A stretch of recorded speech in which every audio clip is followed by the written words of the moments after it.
اعوذ باللہ من الشیطان الرجیم بسم اللہ الرحمن الرحیم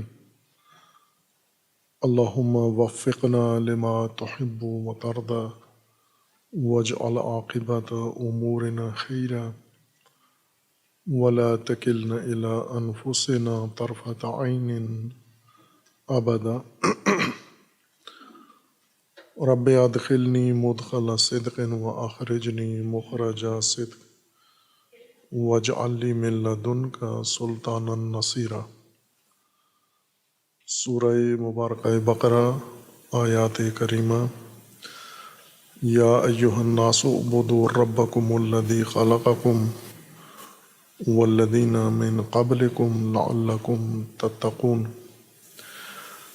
الذی جعل لکم الارض فراشا والسماء بناء وانزل من السماء ماء فأخرج به من الثمرات رزقا لكم فلا تجعلوا لله أندادا وأنتم تعلمون وإن كنتم في ريب مما نزلنا على عبدنا فاتوا بسورة من مثله وادعوا شهداءكم من دون الله إن كنتم صادقين فَإِن لَمْ تَفْعَلُوا وَلَن تَفْعَلُوا فَاتَّقُوا النَّارَ الَّتِي وَقُودُهَا النَّاسُ وَالْحِجَارَةُ أُعِدَّتْ لِلْكَافِرِينَ۔ اللہ تبارک و تعالیٰ نے ان تمام انسانوں کو حکم دیا ہے، ہدایت فرمائی ہے اللہ کی اطاعت، عبادت، عبدیت کی طرف، اور اس اطاعت میں خصوصاً اطاعت رب، اور مراد نظام ربوبیت اور احکام ربوبیت جو خود انسان کی پرورش کے لیے اللہ تبارک و تعالی نے نظام مقرر کیا ہے، اسی کی اطاعت اور اسی کی پابندی کا حکم ہے۔ اور پھر یہ فرمایا ہے کہ اس خالق نے تمہارے لیے پرورش کے لیے، تمہاری ربوبیت کے لیے زمین کو آمادہ کیا ہے، اور آسمان کو تمہارے لیے، سما کو بنا بنایا ہے، سما سے تمہارے لیے پانی اتارا ہے، اس پانی کی مدد سے، توسط سے زمین کو آمادہ کیا ہے، اور اس زمین سے پانی کے ذریعے محصول اگایا ہے، اور اس محصول کو تمہارے لیے رزق قرار دیا ہے۔ جب یہ سب کچھ تمہارے خالق نے، رب نے تمہارے لیے فراہم کیا ہے، تو تمہیں اطاعت بھی، فرمان برداری بھی اسی کی کرنی ہے، اور اس کے مقابلے میں انداد نہ قرار دو۔ فلا تجعلوا للہ اندادا، ند نہ قرار دو، متقابل اللہ کا مقابل، مد مقابل نہ بناؤ۔ اللہ کے مد مقابل بنانے سے اللہ کو کوئی نقصان نہیں ہے، تمہارا نقصان ہے، چونکہ انداد اللہ کے مد مقابل جو بھی لاؤ گے، اس کے پاس نہ تمہاری خلقت کا کوئی نظام ہے، نہ تمہاری پرورش کا نظام ہے، نہ تمہارے لیے ربوبیت کا اس کے پاس کوئی اہتمام ہے، یہ سب تمہارے رب کے پاس ہے۔ وَأَنْتُمْ تَعْلَمُونَ وَإِن كُنتُمْ فِي رَيْبٍ مِّمَّا نَزَّلْنَا عَلَىٰ عَبْدِنَا۔ حکم عبودیت بصورت عموم بیان کر دینے کے بعد اعبدوا ربکم الذی خلقکم، پھر اس کے بعد اب میدان عبدیت و عبودیت کا ذکر کیا ہے۔ پہلے موضوع ذکر کیا ہے کہ اعبدوا ربکم، اور اگر انسان آمادہ ہو جائے اپنے رب کی عبودیت کے لیے، عبدیت کے لیے، اطاعت کے لیے، فرمان برداری کے لیے، تو اگلا مرحلہ یہ ہے کہ ہم کہاں کس چیز کی اطاعت کریں، رب کی طرف سے ہمیں کیا دستور دیا گیا ہے، کیا منشور دیا گیا ہے ہماری پرورش کے لیے، ہمارے تکامل کے لیے، ہمارے رب نے کیا تجویز پیش کی ہے، کیا مجوزہ چیز بنائی ہے جسے ہم اطاعت کریں۔ اور موضوع عبدیت کا ربوبیت ہے، یعنی تمہاری پرورش سے متعلقہ جو چیزیں اللہ تبارک و تعالیٰ نے مقرر فرمائی ہیں، لیکن وہ میدان کیا ہے جس میں ہم نے رب کی اطاعت کرنی ہے؟ وہ ہے ما نزلنا، جو ہم نے نازل کیا ہے، جو منشور دین آپ کے لیے ہدایت نازل کی ہے، اس کی تم نے اطاعت کرنی ہے۔ لہٰذا عبدیت کا عملی مظاہرہ انسان پوجا میں نہیں کرتا، عملی مظاہرہ انسان ما انزل اللہ کی اطاعت میں کرتا ہے۔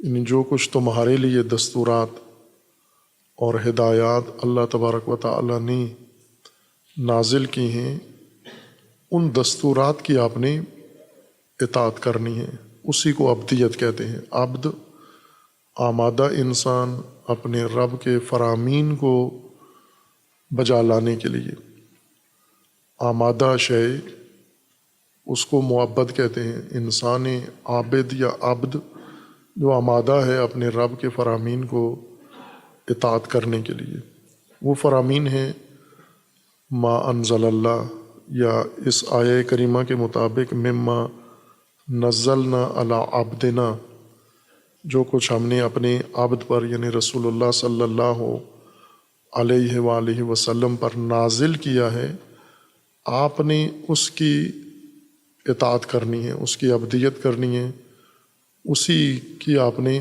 فرمان برداری کرنی ہے۔ یہ آپ کی عبدیت بھی ہے، عبودیت بھی ہے، یہ آپ کی عبادت بھی ہے۔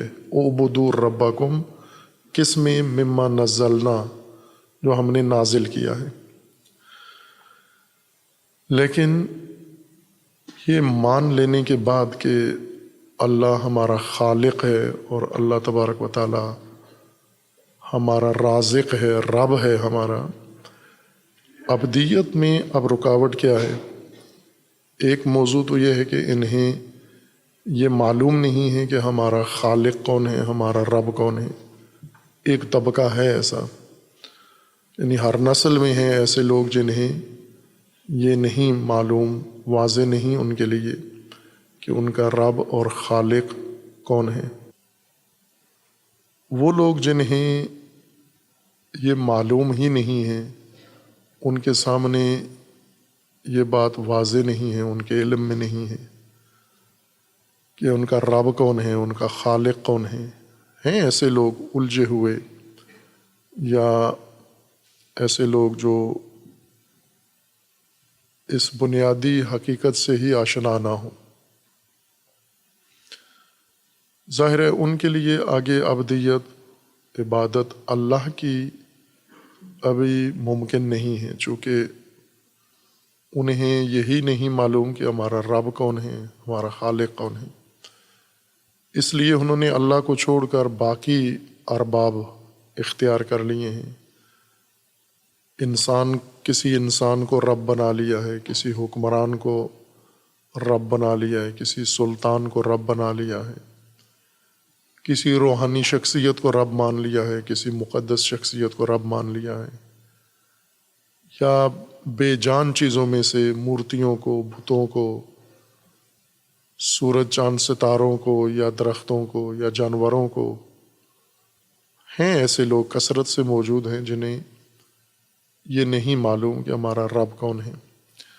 لیکن جنہیں یہ حقیقت معلوم ہو جاتی ہے کہ ہمارا خالق اللہ ہے، جس طرح قرآن کریم کی متعدد آیات میں اللہ تبارک و تعالیٰ نے رسول اللہ صلی اللہ علیہ وآلہ وسلم کو یہ فرمایا ہے کہ آپ ان سے پوچھیں کہ یہ زمین و آسمان کس نے خلق کیے ہیں، تو یہ کہیں گے اللہ نے۔ اگر ان سے پوچھیں کہ آپ کو کس نے خلق کیا ہے تو یہ جواب دیں گے اللہ نے۔ خوب انہیں تو معلوم ہے کہ اللہ نے، خالق بھی اللہ ہے اور رب بھی اللہ ہے۔ اب جب خالق و رب، جس طرح اس آیہ کریمہ میں ہے کہ وَأَنْتُمْ تَعْلَمُونَ، یعنی یہ بات تم جانتے ہو کہ تمہارا خالق اللہ ہے اور تمہارے لیے جو کچھ اللہ نے فراہم کیا ہے زمین و آسمان، اس کا خالق اللہ ہے، اس کا رب بھی اللہ ہے۔ تو پھر اب عبدیت میں، اطاعت میں اور عبودیت میں مانع و رکاوٹ کیا ہے؟ کیا چیز تمہیں روکتی ہے ابھی جب رب و خالق مان لیا ہے؟ کہ یہ بھی ایک بڑا طبقہ ہے ان لوگوں کا جو خالق و رب اللہ کو مان لیتے ہیں، لیکن اس کے باوجود بھی ربوبیت اللہ کی قائل ہونے کے باوجود اطاعت اللہ کی نہیں کرتے، نظام اللہ کا اپناتے نہیں ہیں، نظام ربوبیت۔ ہم اس کو کہہ سکتے ہیں کہ آج زیادہ عمومی حالت اللہ کو ماننے والوں کی، جو لوگ اللہ پر ایمان رکھتے ہیں بالعموم، جو ادیان و مذاہب کے قائل ہیں، جیسے یہود ہیں، جیسے نصارہ ہیں، جیسے مسلمین ہیں اپنے تمام فرقوں سمیت، یہ ایک بڑی جمعیت اس بات پر ایمان رکھتی ہے کہ ان کا خالق اللہ ہے، ان کا مالک اللہ ہے اور ان کا رب اللہ ہے۔ اس کے باوجود ان کی عملی صورتحال ہم دیکھیں تو یہ عبد نہیں ہے، یعنی مطیع نہیں ہے، اللہ کے اطاعت گزار نہیں ہے۔ جو کچھ اللہ تبارک و تعالیٰ نے ان کے لیے مقرر کیا ہے، ما انزل اللہ، یہ اس کے پیروکار نہیں ہے۔ انہوں نے خود متبادل اللہ کے فرامین اور نظام کے متبادل نظام بنا لیا ہے، ڈھونڈ لیا ہے، اور اللہ کے احکام کے متبادل احکام ڈھونڈ لیے ہیں، اور پھر یا خود سے جو کچھ ڈھونڈا ہے یا دوسروں کی تقلید میں، دوسروں کی دیکھا دیکھی انہوں نے نظام بنا لیا ہے اور اس کی اطاعت و پیروی کرتے ہیں۔ مثلا جیسے اس وقت جو سماجی نظام موجود ہیں زمین پر، خصوصاً اہل ادیان میں، ان لوگوں کے اندر جو اللہ پر ایمان رکھتے ہیں، اللہ کو خالق و رب مانتے ہیں، جیسے یہود ہیں، نصارہ ہیں اور مسلمین ہیں، ان کے ممالک میں، ان کے معاشروں میں اللہ کا نظام نافذ نہیں ہے، اور یہ حاضر بھی نہیں ہے اللہ کے نظام کی اطاعت و پیروی کے لیے۔ انہوں نے اللہ کو مانتے ہوئے اپنا سماجی نظام وہ نہیں بنایا جو اللہ نے ما انزل اللہ میں، جو اللہ نے کتابوں میں نازل کیا، جیسے اللہ نے جو کچھ قرآن میں نازل کیا۔ ان کا سیاسی نظام وہ نہیں ہے جو اللہ نے مما نزلنا میں نازل کیا۔ ان کا معیشتی نظام وہ نہیں ہے، ان کا تعلیمی تربیتی نظام وہ نہیں ہے، ان کا زندگی کا یا سماجی معاشرتی پہلو کوئی بھی مما نزلنا کے ساتھ مطابقت نہیں رکھتا، جبکہ یہ اللہ کو بھی مانتے ہیں، اللہ کے خالقیت و ربوبیت کو بھی مانتے ہیں۔ اس میں رکاوٹ کیا ہے؟ مما نزلنا کو ماننا عبدیت و عبودیت ہے، فَاعْبُدُوا رَبَّكُمْ، لیکن یہ نہیں کر رہے ہو، یہ عبدیت دکھا نہیں رہے ہو تم، اللہ کو مانتے ہوئے تم عبدیت اللہ کی نہیں اختیار کیے ہوئے ہو، رکاوٹ ہے کسی جگہ، وہ خلل ہے۔ اس میں سے ایک اہم رکاوٹ یا معنی جس کی وجہ سے اہل ادیان، اہل اسلام اطاعت و عبدیت و عبادت میں پیچھے ہیں، گریزاں ہیں، ان کا ریب ہے۔ البتہ قرآن نے یہ نہیں کہا کہ ان کے اندر ریب ہے، قرآن نے یہ فرمایا ہے کہ یہ ریب میں ہے، یہ ریب کے اندر ہے، نہ کہ ریب ان کے اندر ہے۔ ان کنتم فی ریب مما نزلنا علی عبدنا، اگر تم ریب کے اندر ہو، ریب میں ڈوبے ہوئے ہو، ریب میں تم غرق ہو، تو پھر فاتو بصورت من مثلہ، تو پھر آپ اس ریب کے نتیجے میں جو تمہارے اندر کھوٹ ہے، بد اعتمادی ہے اور بدگمانی ہے، تو آپ مما نزلنا کو نہیں مانتے ریب کی وجہ سے، چونکہ خود ریب میں ہو، لہٰذا کوئی دوسرا لے کر آؤ، مما نزلنا کی طرح لے کر آؤ، یعنی جس طرح اللہ تبارک و تعالیٰ نے جو نازل کیا ہے اس جیسی کوئی چیز لے کر آؤ۔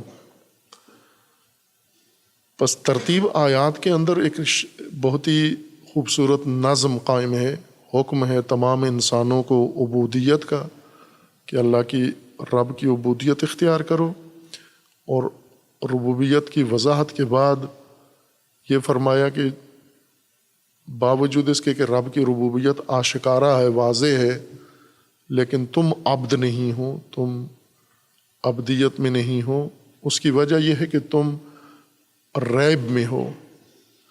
عبدیت میں اس لیے نہیں آئے کہ ریب کے اندر ہو تم، ریب یعنی بدگمانی اور بد اعتمادی، اس لیے تم اس سے دور ہو، کنارہ کش ہو۔ وہ بدگمانی کیا ہے؟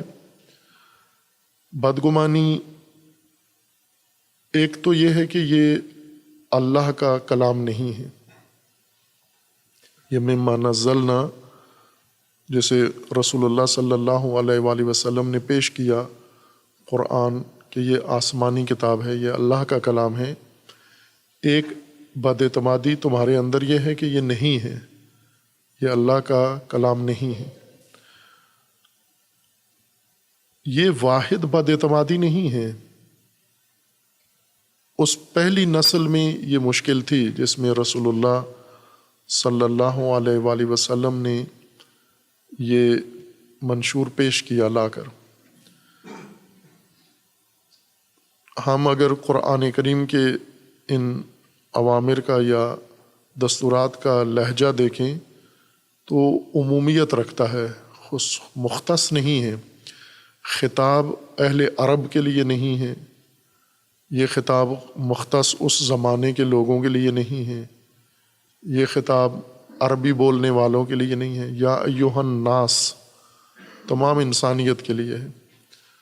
تمام انسانیت سے مراد یعنی اس میں زمانہ، کوئی مکان اور کوئی جغرافیہ دخیل نہیں ہے، خطاب عمومی ہے، یا ایھا الناس اعبدوا، پس عبدیت بھی جس طرح خطاب عالمی ہے اور انسانی ہے، عبدیت بھی اسی دائرے تک وسیع ہے، یعنی تمام انسان خواہ کسی بھی زمانے کے ہوں، کسی بھی مکان میں رہتے ہوں، کسی بھی جغرافیہ سے تعلق رکھتے ہوں، کسی زبان میں گفتگو کرتے ہوں، ان سب کو عبودیت اختیار کرنی ہے اپنے رب کی۔ اور جب عملی طور پر نتیجہ یہ سامنے آیا کہ یہ عبودیت اللہ کی نہیں اختیار کیے ہوئے اور آمادہ نہیں ہے، اللہ کی اطاعت کے لیے تیار نہیں ہے، عبد نہیں ہے، تو ان کی مشکل کیا ہے؟ مشکل یہ ہے کہ ان کو مما نزلنا پر اعتماد نہیں ہے، بد اعتمادی ہے، ریب ہے، اور یہ ریب کے اندر ڈوبے ہوئے ہیں۔ ایک ریب یہ ہے کہ یہ اللہ کا کلام نہیں ہے، یہ رسول اللہ صلی اللہ علیہ وآلہ وسلم نے معاذ اللہ یہ خود سے بنا لیا ہے، جس طرح بعد میں قرآن کریم کی متعدد آیات میں ہے کہ انہوں نے کھل کے کہا کہ یہ قرآن جو کہہ رہے اللہ کا کلام ہے، یہ مفترا ہے، افطرا ہے، یعنی خود گھڑی ہوئی بات ہے، اپنی طرف سے بنائی ہوئی بات ہے، اللہ کا کلام نہیں ہے، اللہ کا اس سے کوئی تعلق نہیں ہے۔ بعضوں نے کہا کہ یہ کسی سے سیکھی ہوئی بات ہے، کسی اور کی بات ہے، اپنی گھڑی ہوئی نہیں ہے، کسی اور کی سیکھی ہوئی بات ہے، کسی سے تعلیم لی ہے انہوں نے۔ یا بعضوں نے کہا کہ پرانے قصے کہانیاں ہیں، یہ اکٹھی کر کے لے آئے ہیں، چونکہ ایسی قصے کہانیاں قدیم زمانے سے مشہور ہیں، لوگوں کے ذہنوں میں بھی ہیں، زبانوں پر بھی ہیں، اور کتابوں کے اندر بھی موجود ہیں، لوگ مختلف اقوام ان قصے کہانیوں کے معتقد ہیں، تو انہوں نے مختلف اقوام کی پرانی قصے کہانیاں جمع کر کے اس کو کہا ہے کہ یہ مما نزلنا ہے۔ تو اس کو قرآن کریم نے یہ فرمایا کہ اگر اس طرح کی بات ہے تو پھر تو یعنی مفترا ہے، اگر خود انہوں نے بنا لی ہے یا کسی سے سیکھ کے تعلیم لے کے یہ کتاب پیش کی ہے مما نزلنا، یا قصے کہانیاں ہیں، تو پھر تو ایک عام بات ہونی چاہیے، یہ پھر تو تم سب کے لیے ممکن اور مقدور ہونا چاہیے کہ اگر ایک فرد اس طرح کر سکتا ہے، ادھر ادھر سے مطالب جمع کر کے قصے کہانیاں ایک کتاب بنا سکتے ہیں، تو یہ تو آپ سب کر سکتے ہیں۔ پھر تو آپ سب یہ کام کر کے دکھائیں، اکیلے اکیلے کر کے دکھائیں، سب مل کے کر کے دکھائیں۔ جبکہ آپ نہیں کر سکے اور نہیں کر سکیں گے، نہ صرف یہ کہ اس پوری مجموعی کتاب کی طرح ایک کتاب اتنی تفصیل کے ساتھ آپ نہیں لا سکتے، آسان کیا ہے ان کے لیے، اور وہ یہ ہے کہ آپ اس کی ایک سورہ لے آئیں، آپ اس جیسی ایک سورہ لے آئیں، اسی طرح کی خود بنا کے لے آئیں، کسی سے پڑھ کے تعلیم لے کے لے آئیں، یا کسی کہانیاں ہیں تو کوئی آپ بھی ایسی کہانی تلاش کر کے بنا کے لے آئیں۔ جبکہ یہ کام آپ نہیں کر سکے اور نہیں کر سکیں گے، یعنی قرآن کی طرح کی کوئی چیز آپ، کتاب کی مانند کوئی چیز آپ پیش نہیں کر سکتے، نہ مجموعہ اس کا، نہ بعض حصہ اس کا، نہ ایک جز اس کا آپ نہیں لا سکتے۔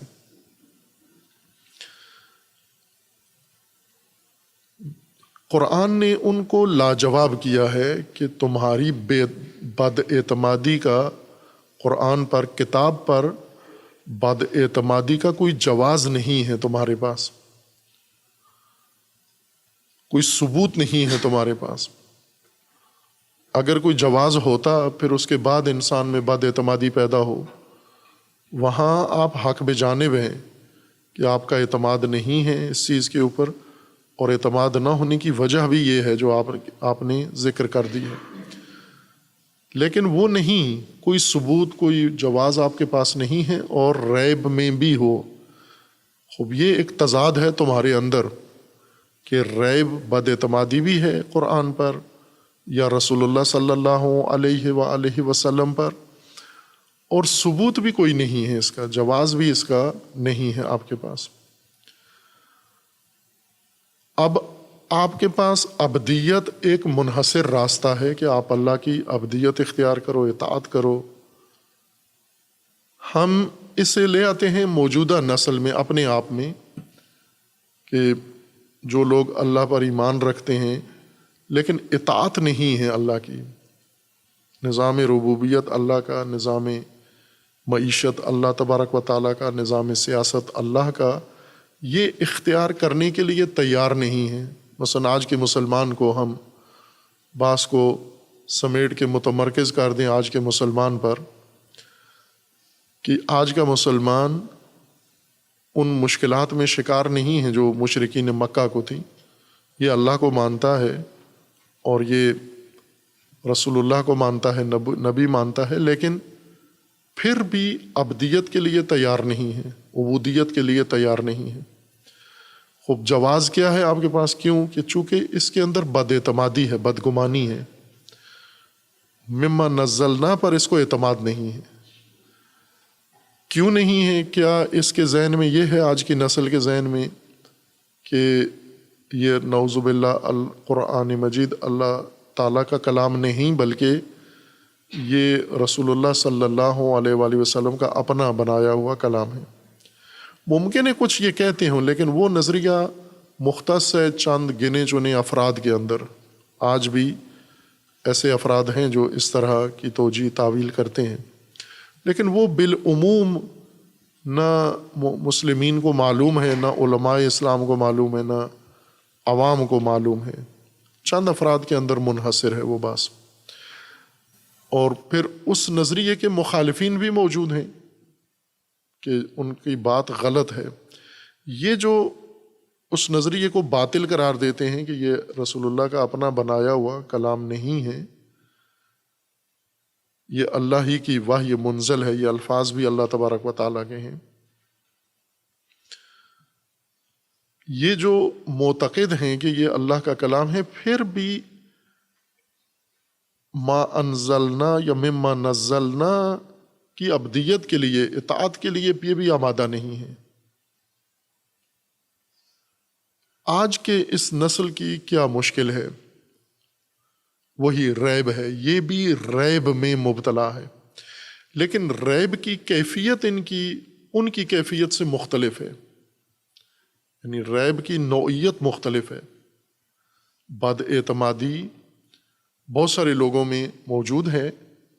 ہم قرآن کے علاوہ کوئی مثال فرض کر لیں کہ ہم کسی شخصیت پر یا کسی حکومت پر یا کسی ادارے پر لوگوں کی بد اعتمادی ہے، اعتماد نہیں ہے لوگوں کو، اس کی نوعیت ایک جیسی نہیں ہے، مختلف نوعیت ہے اس کی بد اعتمادی کی۔ اور قرآن کریم نے یہ نہیں کہا کہ اس طرح کی بد اعتمادی ریب ہو تو ان کو یہ کہا جا رہا ہے کہ آپ لے آئیں، مثل اس کی لے آئیں، مانند لے آئیں قرآن کی۔ ریب کو مطلقہ بیان کیا ہے، ان کنتم فی ریب مما نزلنا علی عبدنا،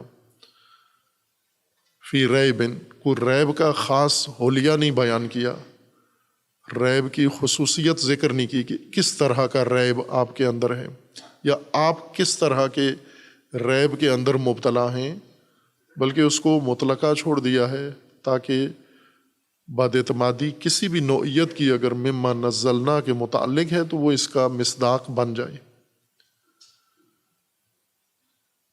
اور پھر جس کو ریب ہے، جو نسل بھی قرآن پر بے اعتماد ہے اور بدگمان ہے، یہ اس کو خطاب ہے کہ فاتو بسورۃ من مثلہ۔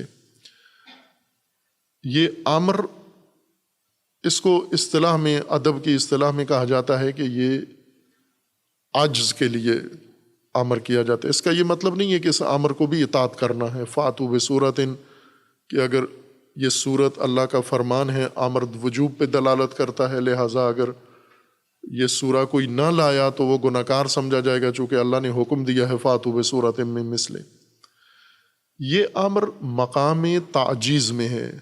امر کے مختلف مقاصد ہوتے ہیں کہ کبھی آپ کسی چیز کے انکار کے لیے امر کرتے ہیں، کبھی کسی چیز کے استفہام کے لیے امر کرتے ہیں، فہم کے لیے، کبھی کسی چیز کو یہ ثابت کرنے کے لیے کہ یہ عاجز ہے، ناتوان ہے، اس لیے یہ امر صادر کیا جاتا ہے۔ فاتو بسورۃ، یہ بیان کرنے کے لیے کہ عاجز ہو، تم نہیں کر سکتے، تمہارے لیے ممکن نہیں ہے، کسی کے لیے بھی ممکن نہیں ہے قرآن کی مانند اور قرآن کی مثل اور قرآن کی طرح کی کوئی شے لے کر آنا کسی کے لیے بھی ممکن نہیں ہے، جس طرح کا بھی ریب یا بد اعتمادی کی جو بھی صورتحال ہو۔ خوب، یہ ہمارے لیے آج جاننا بہت اہم ہے اس آیا کے تناظر میں کہ آج کی نسل فَاعْبُدُوا رَبَّكُمْ پر کیوں نہیں ہے متفق، کیوں ابدیت رب تیار نہیں ہے۔ اگر یہ کہیں کہ ہم مانتے ہیں رب اللہ کو ہی مانتے ہیں، وہ مانتے ہیں، ربوبیت نہیں مانتے، نظام اس کا آپ نے اختیار نہیں کیا ہوا، کسی بھی پہلو سے اللہ تبارک و تعالیٰ کا نظام اختیار نہیں کیا ہوا، اور مد مقابل اندادی نظام ہے آپ کا، جس سے ناہی کی گئی ہے فَلَا تَجْعَلُوا لِلَّهِ أَنْدَادًا، یہ ناہی کی گئی ہے، یعنی یہ تم نے کر رکھا ہے کہ اللہ کے مد مقابل انداد بنا کے اور اللہ کی ند بنا کے آپ نے نظام بنائے ہوئے ہیں۔ تو ند کا کیا آپ کے پاس جواز ہے؟ ابدیت کی راہ میں رکاوٹ کیا ہے تمہارے اندر؟ آج کی مسلمان نسل کے لیے بہت اہم سوال قرآن یہ اٹھا رہا ہے کہ کیا پر مشکل ہے آپ کی؟ آپ کیوں نہیں کرتے؟ ند کیوں قبول کر لیتے ہو؟ اندادی نظام جو اللہ کا نہیں ہے تم نے خود مقرر کر دیا ہے، ایک جعل اللہ کا ہے، اللہ نے تمہارے لیے شریعت جعل کی ہے، اللہ نے تمہارے لیے نظام جعل کیا ہے، اللہ نے تمہارے لیے تکوین و تشریح کو جعل کیا ہے، تم اس سے لطف اندوز ہو رہے ہو، لیکن جو نظام اللہ نے تمہارے لیے بنایا ہے پرورش کا، اسے چھوڑ کر تم نے اندادی نظام اختیار کر لیا ہے۔ وجہ کیا ہے؟ ریب۔ قرآن نے خود تشخیص یہ دی ہے کہ ریب ہے تمہارے اندر، ان کنتم فی ریب مما نزلنا، ہمارے ما نزلنا پر، جو ہم نے نازل کیا اس کے بارے میں ریب میں ہو تم، اور ریب کا بھی تمہارے پاس کوئی جواز نہیں ہے۔ وہ آج کی نسل میں کیا ریب ہے؟ کس ریب میں آج کی نسل مبتلا ہے؟ یہ اہم نقطہ ہے جو ہمیں قرآن کریم متوجہ کر رہا ہے۔ اس ریب سے نکلنا ہے ہم نے۔ جب تک یہ ریب ہے ہمارے اندر، یا ہم جب تک اس ریب کے اندر ہیں، ہم عبد خدا نہیں ہیں، ہم رب کے عبودیت نہیں کرنے والے، عبدیت نہیں ہے رب تعالیٰ کی۔ آج کی نسل کا ریب مختلف ہے۔ ایک ریب ہے جس نے مسلمانوں کو سیکولر بنایا ہے، انکار نہیں کرتے کسی چیز کا، یہ نہیں کہتے کہ اللہ نہیں ہے، یہ نہیں کہتے کہ اللہ خالق نہیں ہے، یہ بھی نہیں کہتے کہ اللہ رب نہیں ہے، یہ نہیں کہتے کہ اللہ نے زمین و آسمان نہیں بنا، یہ سب مانتے ہیں لیکن اللہ کی عبدیت کے لیے تیار نہیں ہے۔ اندادی نظام ہے، سیکولر یعنی اندادی نظام۔ اندادی نظام کیوں اختیار کر لیا ہے؟ اس بنیاد پر کہ یہ جو اللہ نے بنایا ہے یہ ہماری روزمرہ زندگی کے لیے نہیں ہے۔ اللہ نے جو بنایا ہے وہ ایک علیحدہ شعبہ ہے، اور ہم نے جو زندگی گزارنی ہے اللہ نے اس کے لیے کچھ بھی نہیں بنایا۔ یعنی اللہ تبارک و تعالیٰ نے پوجا ہمارے لیے رکھی ہے۔ سیکولرزم کا معنی یہ ہے کہ اللہ نے جو ہمارے لیے مقرر کیا ہم اس کا انکار نہیں کرتے، ہم مانتے ہیں اور اس کو بجا لانے کے لیے بھی تیار ہیں، اور وہ جو اللہ کی طرف سے ہے ما نزلنا جو قرآن میں ہے وہ صرف پوجا ہے۔ لہٰذا ہم اگر پوجا کرنا چاہیں تو اللہ ہی کی کریں گے، اور کرتے بھی ہیں سیکولر، لیکن باقی جو نظام ہے پرورش کا، تعلیم کا، سیاست کا، سماج کا، یہ اللہ نے نہیں بنایا۔ نہ کہ اللہ نے بنایا ہے، ہم مانتے نہیں ہیں، یہ اللہ نے بنایا ہی نہیں ہے۔ اللہ نے یہ معنویت، اخلاقیات، پوجا، پرستش، یہ اللہ نے انسانوں کو بنا کے دیا ہے، اور انسان اور سیکولر بھی اس کے اندر مصروف ہیں، مشغول ہیں۔ لیکن آیا ہم مارکیٹ بھی اللہ کے کہنے پہ چلائیں؟ ہم خرید و فروخت کے لیے اللہ نے کوئی نظام ہمیں بنایا ہے، کھیتی باڑی کے لیے، زراعت کے لیے اللہ نے کوئی نظام بنا کے دیا ہے، کارخانہ انڈسٹری لگانے کے لیے اللہ نے کوئی ہمیں نظام بنا کے دیا ہے، مما نزلنا میں کچھ ہے ایسی چیز؟ یا اسی طرح ترقی میں، ٹیکنالوجی میں کچھ مما نزلنا میں ہماری ہدایت ہے؟ کچھ بھی نہیں ہے۔ مما نزلنا کا ہماری زندگی سے کوئی تعلق نہیں ہے، اس لیے زندگی ہم نے اندادی نظام میں بنائی ہے۔ یہ جو کہہ رہے ہیں آپ اندادی نظام اللہ کے مد مقابل بنا لیا ہے، یہ اس وجہ سے ہے کہ اللہ نے اس شعبے کے لیے بنایا ہی کچھ نہیں ہے۔ وہ جو بنایا ہے اللہ نے، ہم نے من و ان اس کو قبول کر لیا ہے، اور وہ پوجا ہے، وہ معنویت ہے، وہ اخلاقیات ہیں۔ یہ باقی جو سماجی امور ہیں یا سیاسی امور ہیں یا بنیادی امور ہیں، یہ نہیں ہیں، یہ مما نزلنا میں ہے ہی نہیں۔ خوب یہ آج کی نسل اس ریب میں ڈوبی ہوئی ہے۔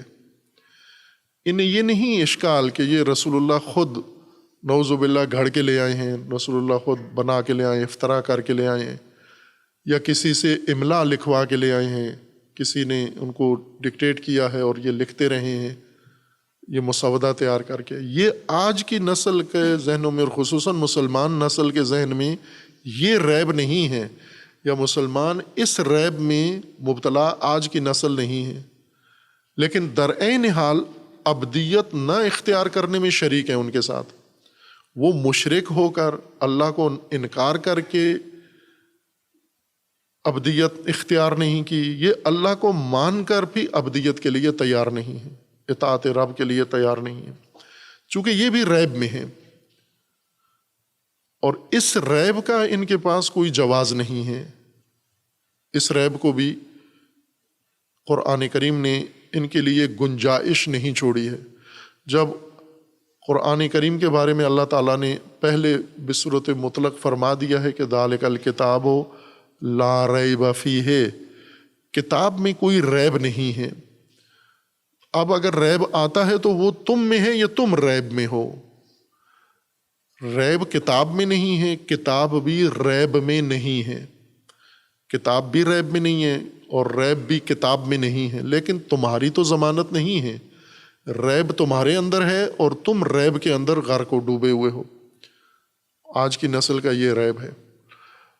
اس کے مقابلے میں ایک دوسرا طبقہ ہے، وہ بھی ابدیت ترک کر کے بیٹھے ہوئے ہیں، یعنی اللہ تبارک و تعالیٰ کا جو نظام ہے ربوبیت کا، اس کو عملاً چھوڑ کے بیٹھے ہوئے ہیں اور مطمئن ہیں کہ یہ عبد ہیں، ترک کر کے نظام الہی کو اپنے آپ کو تسلی دے کے بیٹھے ہوئے ہیں کہ یہ عبد ہیں، عبدیت ہے ان کی مسلمات میں سے، لیکن انہی کی طرح شبہے میں ہیں۔ یہ کون لوگ ہیں؟ جس طرح یہ سیکولر طبقہ جسے آج ہم کہتے ہیں، یعنی دین اور دنیا کی جدائی کا قائل طبقہ، کہ دین ہدایت ہے، دنیا کے لیے نہیں ہے، زندگی کے لیے نہیں ہے، سیاست میں ہدایت نہیں ہے، دین معیشت کے لیے ہدایت نہیں ہے۔ یہ وہ طبقہ ہے کہ دین مما نزلنا دین ہے، دین نہ معیشت انسان کے لیے ہے، نہ تربیت انسان کے لیے ہے، نہ سیاست انسانی کے لیے ہے، نہ انسانی سماج کے لیے ہے۔ دین فقط انسان کے لیے ایک ذہنی باطنی مشغولیت ہے، پوجا ہے، وہ انسان کرے، لیکن یہ باقی جو میدان ہیں زندگی کے، دین ان کے لیے کچھ بھی نہیں لایا۔ اور یہی ایک طبقہ ہے جو جسے کہا جاتا ہے متحجر، آج کی اصطلاح میں متحجر، یہ عملاً نتیجہ ان کا سیکولرزم والا ہے، یعنی یہ بھی اسی چیز کے قائل ہیں کہ دین کے اندر نہ سیاست ہے اور نہ معیشت ہے، نہ حکومت ہے، نہ دین کے اندر کوئی پیداوار کے لیے رہنمائی ہے، کہ کسی پہلو سے دین کے اندر یہ چیزیں نہیں ہیں۔ دین معنویت کا نام ہے، دین اخلاقیات کا نام ہے، دین اسی پوجا کا نام ہے، عبادت بمعنی پوجا کا نام ہے۔ اور عملی طور پر اس وقت موجود جو علماء ہیں، علماء دین ہیں، وہ اس ریب میں مبتلا ہیں۔ آج بھی یہ جو ترک عبودیت ہے، عبودیت اللہ کا فرمان بجا نہیں لا رہے اور اندادی نظام میں گرفتار ہیں مومنین، خوب یہ اپنے آپ کو مطمئن ہیں کہ ہم تو 100% اللہ کی اطاعت کر رہے ہیں، چونکہ اللہ تبارک و تعالیٰ نے ہمیں جو کہا ہے، ہم روزے رکھ رہے ہیں، ہم نمازیں پڑھ رہے ہیں، ہم عمرے بجا لا رہے ہیں، ہم حج ادا کر رہے ہیں، ہم زکوٰۃ و خمس دے رہے ہیں، ہم افطاریاں دے رہے ہیں، ہم باقی مستحبات کر رہے ہیں، قرآن کی تلاوت ہم کر رہے ہیں، باقی کوئی چیز چھوڑتے نہیں ہیں ثواب والی، اجر والی، لیکن سیاست، حکومت، معیشت، تعلیم، عدالت، سماج، تہذیب، عدل، انصاف، اس میں کیوں نہیں کرتے؟ اس لیے کہ یہ تو اللہ نے دین میں رکھا ہی نہیں ہے، دین کا تو اس سے کوئی تعلق ہی نہیں ہے۔ خوب عملی طور پر انہوں نے اپنے اس تفکر سے، اس فہم سے لوگوں کو اللہ کی عبدیت سے باہر کر دیا ہے، مقلدین کو۔ یہ جن کا تفکر ہے، یہ عملی سیکولر ہیں، وہ ایرانی دانشور جنہوں نے یہ بہت کڑوی دوا علماء کو پلائی اور علماء نے بڑی شدت دکھائی اس کے خلاف، لیکن بات مکمل طور پر سچ تھی اور حقیقت ہے۔ اس قدیم سائنسدان، یونانی سائنسدان کے بقول کے گلیلیو جو کہتا تھا کہ زمین گھومتی ہے سورج کے گرد، سورج نہیں گھومتا، چونکہ یہ مذہبی عقیدہ تھا اس وقت، یہ عقائد میں سے تھا کہ زمین رکی ہو یا سورج گھومتا ہے، اور زمین گول نہیں ہے، زمین چپٹی ہے، یہ مذہبی عقائد میں سے تھا، علم کلام تھا اس وقت۔ اور وہ کہتا تھا نہیں، زمین متحرک ہے اور زمین گول ہے۔ بالآخر اس مذہبی اختلاف کی وجہ سے اسے فاسق و فاجر قرار دیا گیا اور سزائے موت سنا دی گئی، اور اس نے جان بچانے کے لیے اس نے توبہ کی جا کر عدالت میں کہ میں نے یہ جو کہا ہے، معصیت کی ہے، جرم کیا، گناہ کیا ہے، میں معافی مانگتا ہوں، عدالت سے، لوگوں سے بھی معافی مانگتا ہوں، قاضی سے بھی معافی مانگتا ہوں، سب سے معافی مانگتا ہوں، کلیسا سے، پادری سے۔ اور زیر لب یہ کہہ رہا تھا جب معافی مانگ کے، تو اس نے کہا کہ میرے معافی مانگنے سے زمین رکے گی نہیں، گھومتی رہے گی، میری معافی سے زمین کی حرکت پہ کوئی اثر نہیں پڑے گا، میری صرف جان بچے گی، ورنہ زمین کی حرکت اسی طرح جاری رہے گی۔ خوب یہی حالت ہے آج اس دانشور نے، ایرانی دانشور نے جب یہ تشخیص دیا کہ اصل منبع سیکولرزم کا، اس نے کہا حوزہ علمیہ ہے۔ یہ بہت تلخ بات تھی، اور ان کی مراد یہی تھی کہ آپ دین کا مرکز بنے ہوئے ہو، دینی تعلیم کا مرکز بنے ہوئے ہو، اور دینی تعلیم میں آپ نے یہی وضو، تیمم، طہارت، استنجا اور یہ چیزیں رکھی ہوئی ہیں، ان کو دین سمجھ کے پڑھا رہے ہو، تفصیل بتا رہے ہو، ایک نسل سے دوسری نسل تیار کر رہے ہو، نہ معیشت میں کوئی اظہار نظر کرتے ہو، نہ سیاست میں کوئی بات کرتے ہو، نہ روابط میں کوئی بات کرتے ہو، نہ تعلیم و تعلم کے لیے کچھ بنا کے دیتے ہو، نہ آج کے اس موجودہ زمانے کی ضروریات کے مطابق کچھ کہتے ہو، کچھ بھی بنا کے دین سے نکال کے نہیں دیتے ہو۔ کیوں؟ چونکہ آپ کے نزدیک یہ دین ہے ہی نہیں ہے، دین کا اس سے تعلق ہی کوئی نہیں ہے، تو ان کا اسی کو سیکولرزم کہتے ہیں، یہی سیکولر سوچ ہے۔ یہ خوب یہ ریب ہے، یہ سیکولر سوچ ریب ہے۔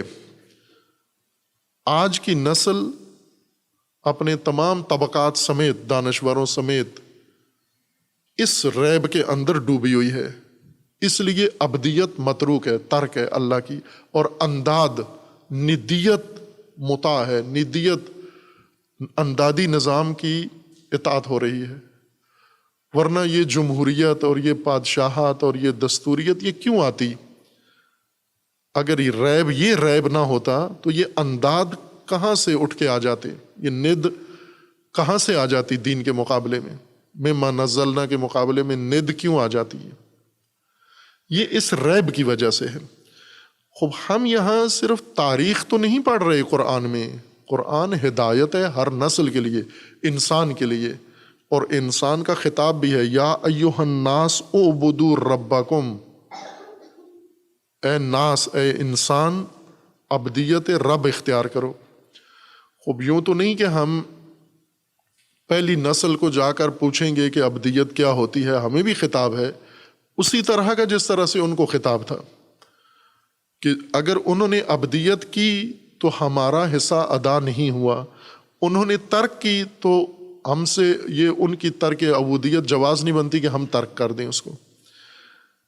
آپ مستقل مخاطب ہو قرآن کریم کا، آج کی نسل، تو آج کا ریب آپ کو سمجھنا چاہیے کہ اس وقت بشریت کس ریب میں انسانیت مبتلا ہے، اور یہ ریب جو مومنین اور اہل دین کے اندر پیدا ہوا ہے، جس وجہ سے انہوں نے اندادی نظام اختیار کیا ہے، عبدیت ترک کی ہے، یہ جواز بنا ہے مشرکین، کافرین، منکرین کے لیے۔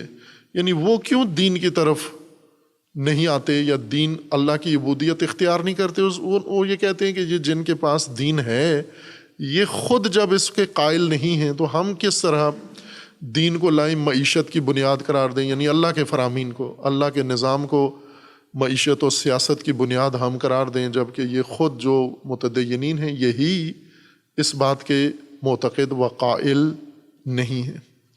خب انہیں بھی قرآن کا جس طرح خطاب عمومی ہے یا ایھا الناس، اور جس طرح سے قرآن کا یہ کہنا ہے کہ ان کنتم فی ریب مما نزلنا علی عبدنا، جو ہم نے اپنے عبد پر نازل کیا اس کے بارے میں تم ریب میں ہو، فاتو، یہ فاتو بھی عمومیت رکھتا ہے او بدو کی طرح، جس طرح وہ نہی عمومی ہے لا تجعلوا للہ اندادا، اللہ کی ند نہ بناؤ۔ اللہ کی ند وہ مورتیاں نہیں ہیں جو بت خانوں میں رکھی ہوئی ہیں، اللہ کی ند وہ نظام ہیں جو اللہ کے نظام مما نزلنا کے مقابلے میں بنا لیے ہیں تم نے۔ یہ ند ہے، یہ جمہوریت ہے جو ند ہے اللہ تبارک و تعالیٰ کی۔ اللہ نے تو تمہارے لیے امامت کا نظام بنایا تھا، تم نے ند بنا کے گسالہ جمہوریت کا بیچ میں کھڑا کر دیا۔ تو کیوں کیا؟ اس لیے کہ فی ریب کنتم فی ریب، تم ریب میں ہو، تم مما نزلنا کے بارے میں ریب میں ہو، تم یہ تمہاری مشکل ہے۔ اب اس ریب میں تمہارے پاس کوئی جواز ہے تو پیش کرو، فاتو بصورت من مثلہ، تو پھر لو او اپنی اس اندادی نظام کا کوئی ثبوت پیش کرو آ کر، فاتو بصورت، کوئی صورت پیش کرو پھر کہ یہ اللہ کا نظام نہیں ہے جو مما نزلنا ہے، اور جو آپ لائے ہو آپ کہو کہ وہ جو لے کر آئے ہیں وہ بھی اللہ کا نہیں تھا، یہ بھی اللہ کا نہیں ہے، وہ رسول اللہ نے خود بنایا تھا، یہ بھی، پھر کہو کہ امامت اللہ کا نظام نہیں ہے، وہ بھی رسول اللہ کا اپنا بنا ہوا نظام تھا، اور ہم نے جو آج نظام بنا لیا ہے یہ بھی ہمارے ہاتھ کا بنا ہوا ہے، وہ ان کے ہاتھ کا بنا ہوا تھا، یہ ہمارے ہاتھ کا بنا ہوا ہے۔ وہ آئین انہوں نے لکھ لیا تھا، کسی نے لکھوا دیا تھا، یہ آئین ہم نے لکھ لیا ہے، وہ بھی بشری تھا، یہ بھی بشری ہے، تو ہم بشری نظام کے مقابلے میں ایک بشری نظام لے کر آئے ہیں۔ یہ فاتو بصورتن، یہ تحدی جس کو کہتے ہیں، یعنی چیلنج کہ آپ کرو پھر لے کر آؤ کوئی چیز، یہ عمومیت رکھتا ہے، یوں نہیں کہ مختص ہے اسی زمانے کے لوگوں کے ساتھ، اور وہ نہیں لا سکے تو قرآن کا یہ کہنا ہے فَإِن لَمْ تَفْعَلُوا وَلَن تَفْعَلُوا، نہ کر سکے ہو نہ کر سکو گے۔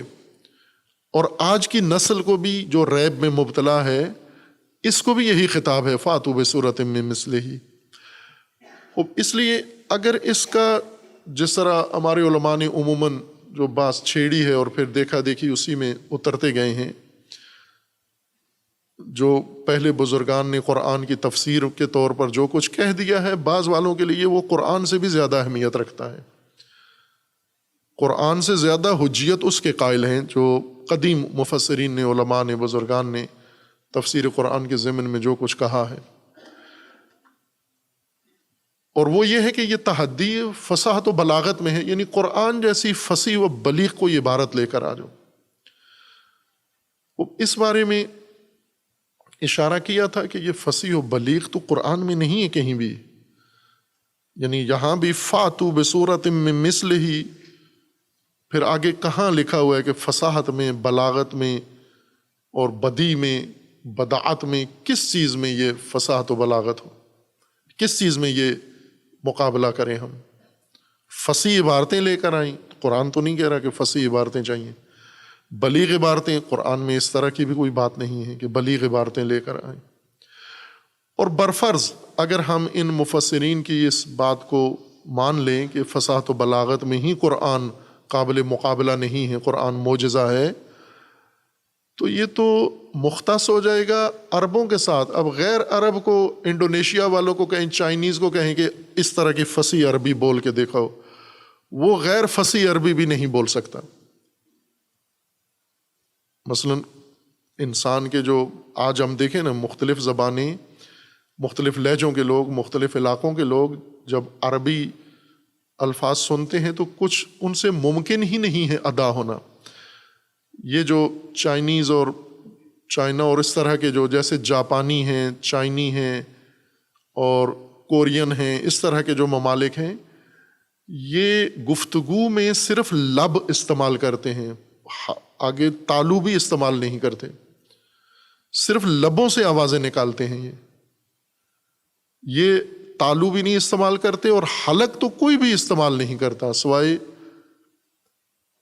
عربوں کے، حلق سے آوازیں نکالنا۔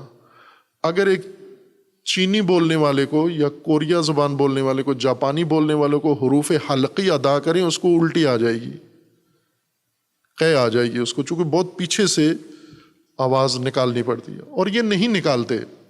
ان کی پوری لغت میں کوئی ایسا لفظ ہی نہیں ہے جو تالو سے نکلے یا حلق سے نکلے۔ یہ تو زبانوں کے مختلف تلفظات ہیں۔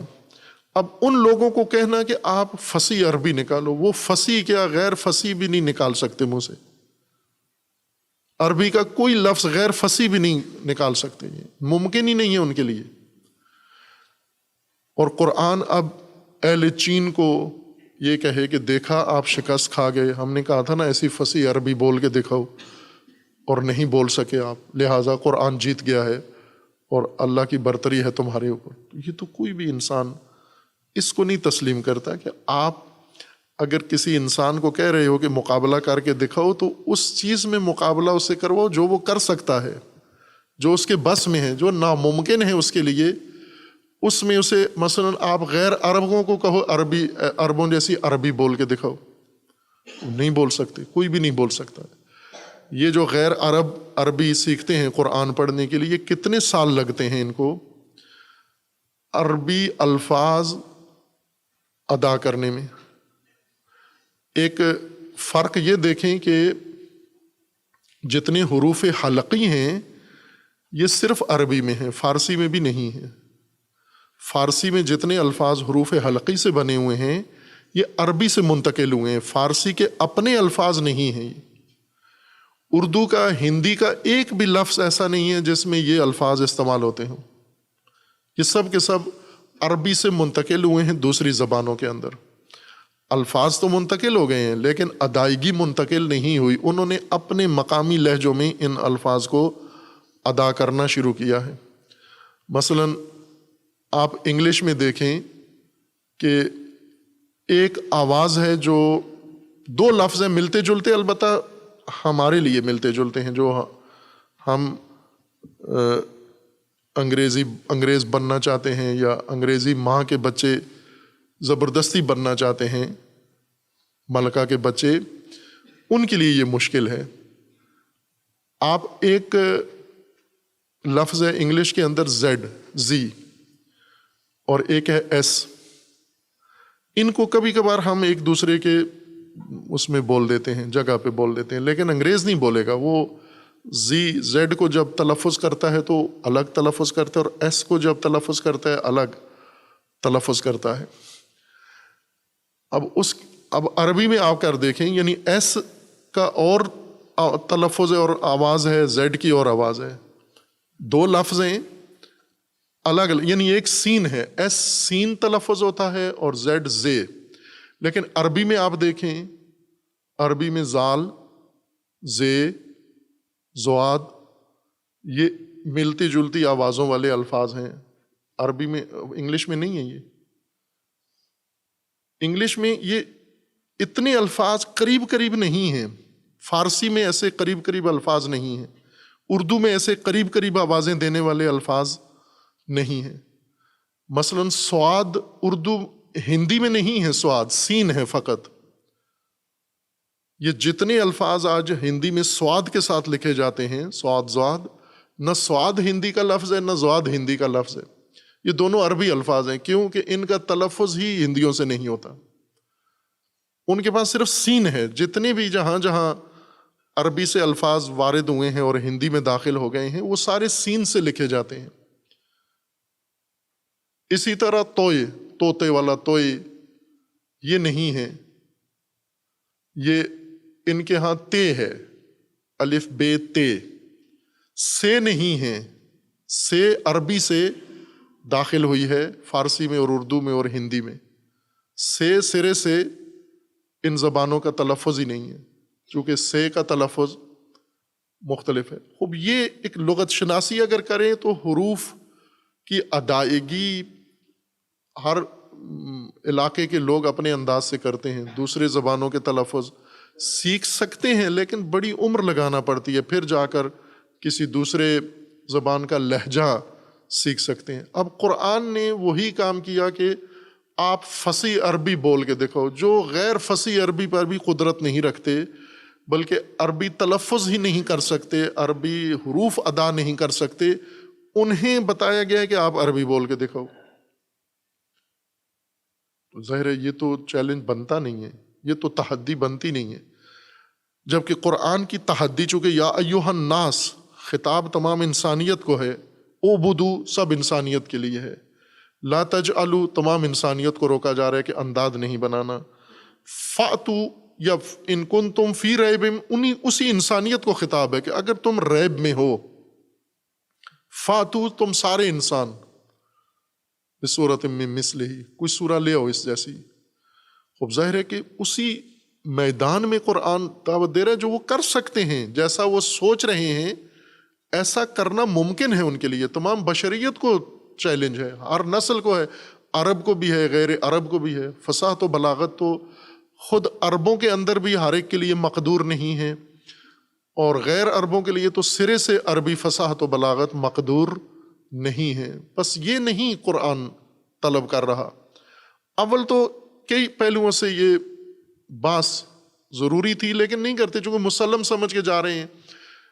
مثلا ابھی جو لوگ مدعی ہیں کہ قرآن فصیح و بلیغ ہے، خود ان کو کہیں کہ ایک نمونہ دکھاؤ فصاحت و بلاغت قرآن کا۔ دوم یہ کہ فصاحت و بلاغت جو آپ مدرسوں میں پڑھاتے ہو اس میں قرآن کو بطور فصیح بلیغ نہیں پڑھاتے، حماسہ، متنبی اور دوسری فصاحت و بلاغت کی کتابیں پڑھاتے ہو۔ اور پھر اگر ہم عام عرب کے سامنے کتاب رکھیں کہ نہج البلاغہ کا ایک خطبہ رکھیں اور قرآن کی سورہ، اور اسے کہیں کہ آپ بتاؤ کہ زیادہ فصیح بلیغ کون ہے، تو وہ کہے گا نہج البلاغہ زیادہ فصیح ہے، آیات سے زیادہ فصاحت خطبوں کے اندر موجود ہے۔ آپ مقابلہ کر کے دیکھ لیں، ایک جگہ مثلا قرآن کریم کی سورہ فاتحہ رکھیں اور ساتھ ایک خطبہ رکھیں۔ سید رضی نے بلاغت کے عروج پر پہنچے ہوئے خطبے لیے اور ساری دنیا تسلیم ہوئی کہ یہ بلاغت کا بہت اعلیٰ شاہکار ہے۔ تو کیا امیر المومنین لا سکتے ہیں قرآن کی طرح کی فصیح بلیغ عبارت؟ نہ، نہیں لا سکتے۔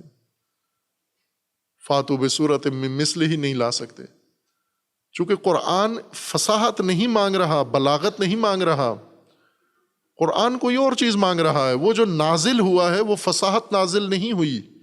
ہر چند قرآن کا یہ فرمانا ہے کہ عربی مبین ہے، عربی مبین ہے۔ عربی مبین اور عربی فصیح و بلیغ میں فرق ہے ممکن، اور قرآن کی عربی مبین ہے اور قرآن کی عربی آسان ہے، یعنی کھلی ہوئی بات ہے، واضح بات ہے، روشن بات ہے قرآن کی، مغلق نہیں ہے۔ فصاحت کی کتابوں میں آپ پڑھتے بھی ہیں، آج کل تو متروک ہیں فصاحت بلاغت کے نصاب میں جو پڑھتے ہیں آپ، فصاحت و بلاغت کے امام تفتازانی ہیں، سعد الدین تفتازانی، ان کی کتابیں اور شروحات اور جرجانی، خوب انہوں نے لکھا ہوا ہے کہ ایک جو فصاحت کے اندر رکاوٹ ہے وہ اغلاق ہے، تعقید ہے، کہ ایسی عبارتیں جن کو فارسی والے کہتے ہیں کلمبا سلمبا عبارتیں، یعنی ایسے غریب الفاظ، نامانوس الفاظ اور اس طرح کے الفاظ سن کے خود عرب حیران رہ جائے کہ یہ کون سی زبان بول رہا ہے۔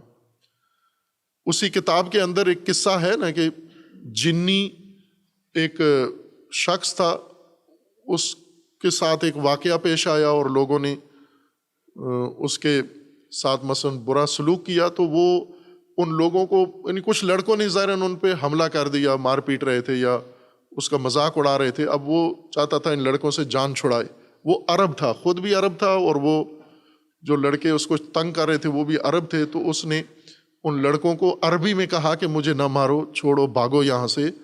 تو اس نے کہا کہ تقاقعتم کا تقاقعکم علی الجنی فرنقعوا عنی۔ وہ حیران ہو گئے کہ یہ کون سی مخلوق ہے، یہ کون سی زبان بول رہا ہے۔ یہ عربی تھی، یہ فصیح عربی تھی۔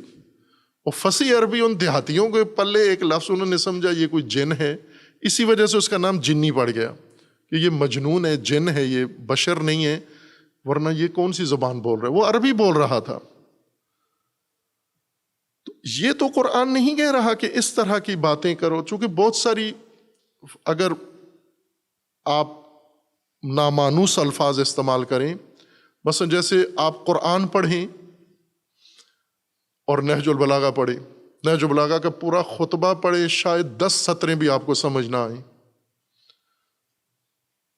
قرآن کی اگر آپ 50 آیتیں پڑھیں تو کم از کم 25 سمجھ میں آ جائیں گی آپ کو۔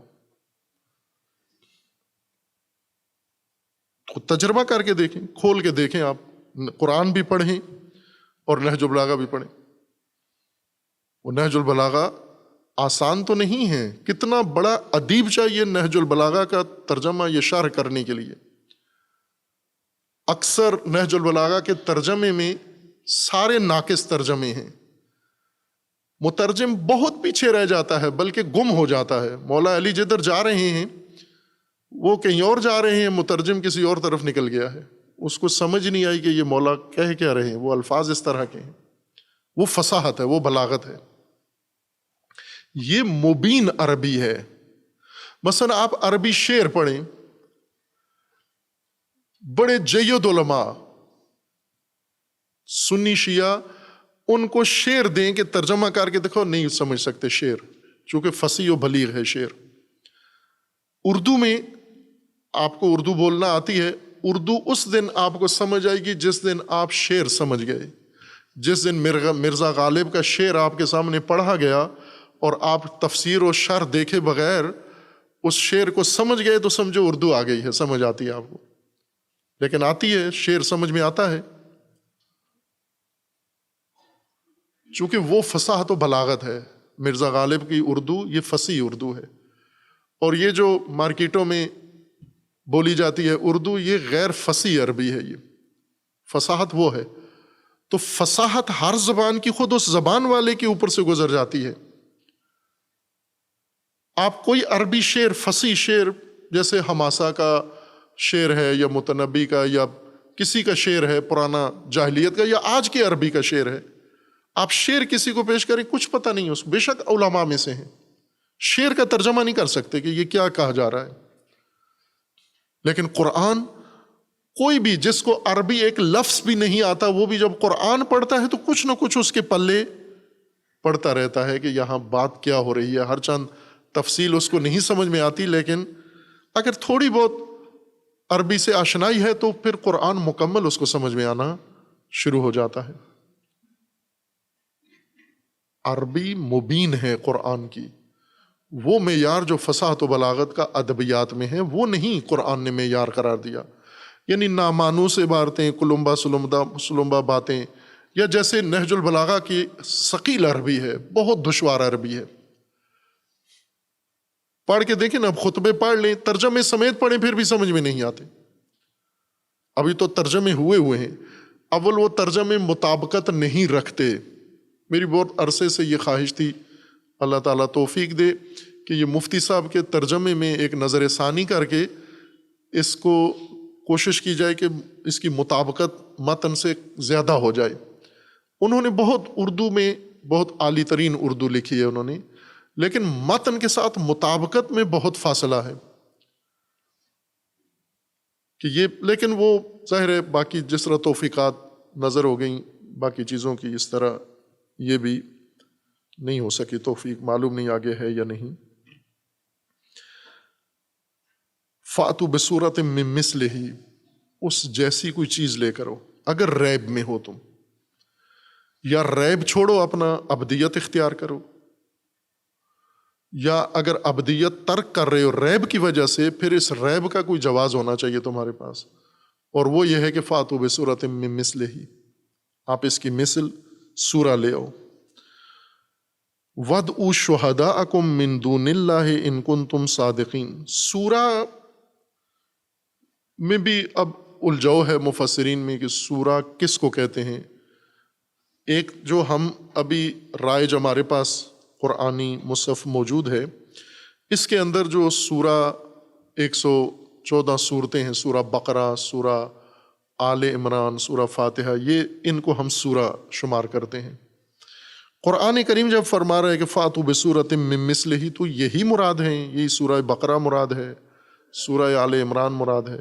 یعنی یہ جو تدوین میں اور ترتیب قرآن میں جن کو سورہ کہا گیا، چونکہ قرآن کی آیات ہیں، پھر ان آیات کے مجموعے ہیں، اور وہ صورتیں ہیں جو چند آیات کا ایک مجموعہ بنا گیا، ان کے مختلف نام ہیں، جیسے سورہ توحید ہے، سورہ ناس ہے، سورہ فلق ہے، فلاں فلاں، یہ 114 صورتیں ہیں۔